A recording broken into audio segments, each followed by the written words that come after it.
Hey guys, Frightener22 here, and welcome back to another Cinema Sickness Daily Servings review. Today we're going to take a look at a film from one of the greatest writer-directors of the 1980s. That's right, we're going to take a look at John Hughes' 1989 flick, Uncle Buck. Now this film was obviously written and directed by John Hughes, who's been responsible for a number of countless classic 80s films, such as 16 Candles, The Breakfast Club, Weird Science, Ferris Bueller's Day Off, Planes, Trains, and Automobiles, Uncle Buck obviously, and Curly Sue. Now, this film stars John Candy as a lovable, slobbish bachelor who's called into action by his brother to look after his 3 kids while him and his wife attend to personal family matters in Indianapolis. Now, obviously this stars the always lovable and charismatic John Candy as the slobbish Uncle Buck in this film. And it's really John Candy's performance that really makes or breaks this film for many people. John Candy was always just this really lovable and comedic personality on screen, and Uncle Buck was sadly one of the last films that he appeared in before he died untimely. But it's definitely one of his better films, for sure. But, I've grown up seeing this film many, many times, and I just decided to take it off the shelf tonight and give it just another go-around. But I did notice some things, is that out of all the John Hughes' films, Uncle Buck kind of seems to be the one that isn't becoming too kind over the course of time.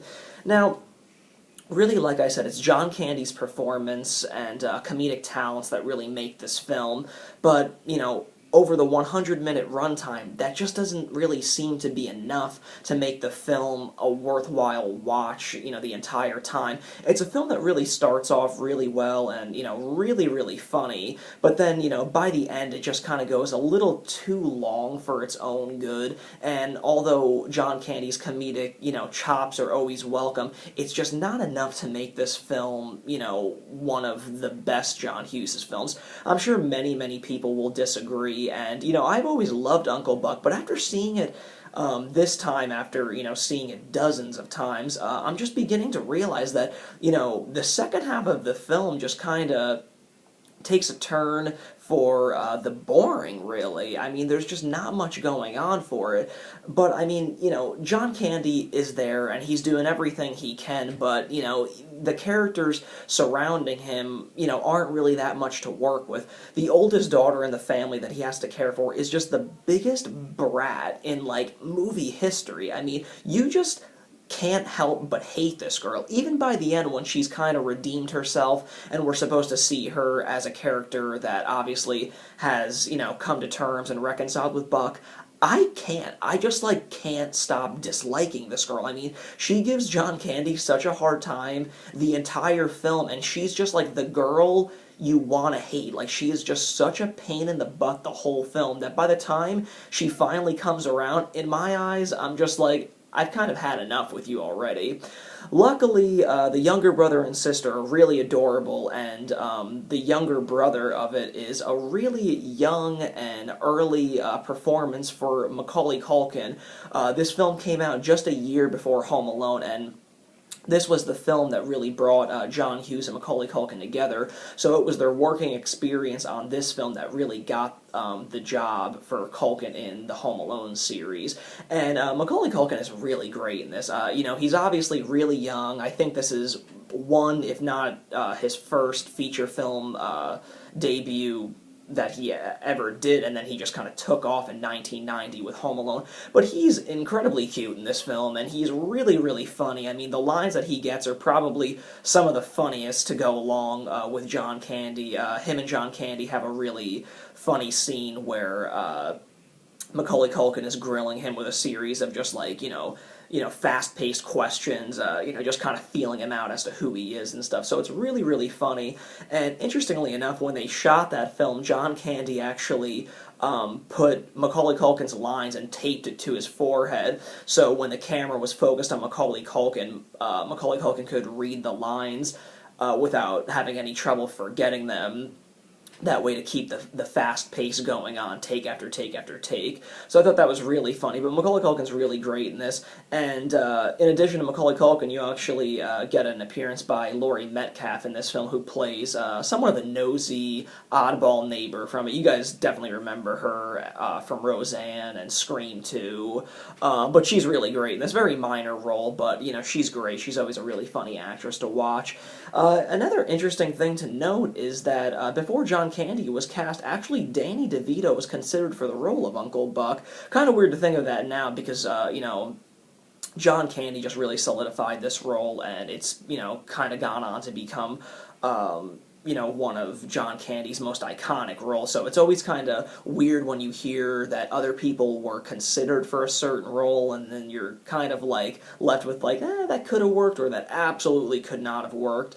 You know, maybe early on Danny DeVito seemed like a logical choice, but, you know, you can't really go wrong with what John Candy accomplished in this film.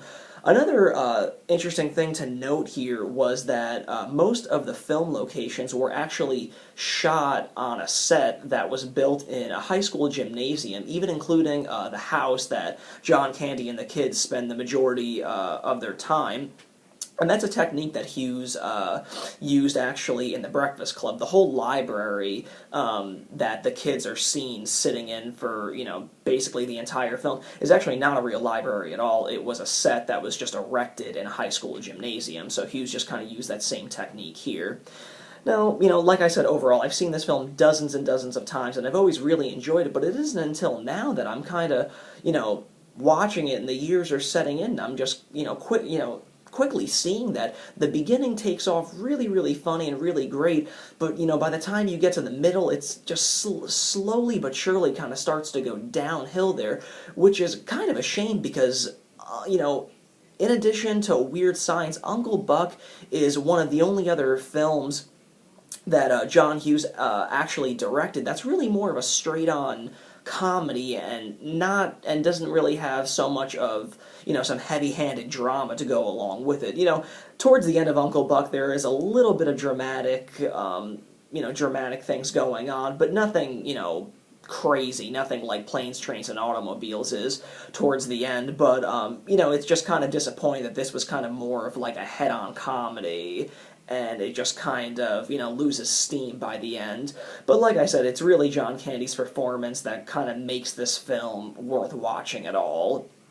So overall, I mean, it's a John Hughes film, so you really can't go wrong no matter which way you look at it. You know, John Hughes was just kind of taken, you know, way too early from us. I feel like he still had a lot more to do, and, you know, everybody kind of had their fingers crossed that he was hopefully going to come back and, you know, get back into directing in some kind of capacity. Now, this was actually the second to last film that Hughes wrote and directed. The last film that he directed was obviously 1991's Curly Sue, but after that he kind of devoted the majority of his time to just screenwriting duties on such films as, you know, the Home Alone series, Beethoven, 101 Dalmatians, among many, many other things. So Hughes kept himself pretty busy well up until his death, but, you know, Uncle Buck is definitely one to check out if you are a Hughes fan or a John Candy fan. I mean, either way, it's definitely an important and, you know, fun-loving late 80s comedy that should be seen, but overall I don't think time has been the kindest to it because it starts off really funny, but by the end just kind of runs its course, and the only thing that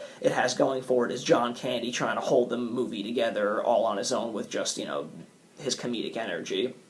So overall, a fun film, just not the greatest comedy in the world. Well, that's all I got for you guys tonight. Thanks again for tuning in to another Cinema Sickness Daily Servings Review, and I'll catch you tomorrow with another one. Thanks again for tuning in.